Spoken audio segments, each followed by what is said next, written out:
This is my 2000 Celica GT. Has a ticking noise in it.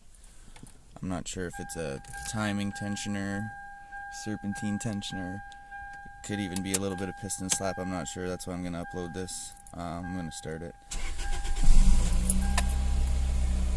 It's really quiet. I don't even know if you'll be able to hear it.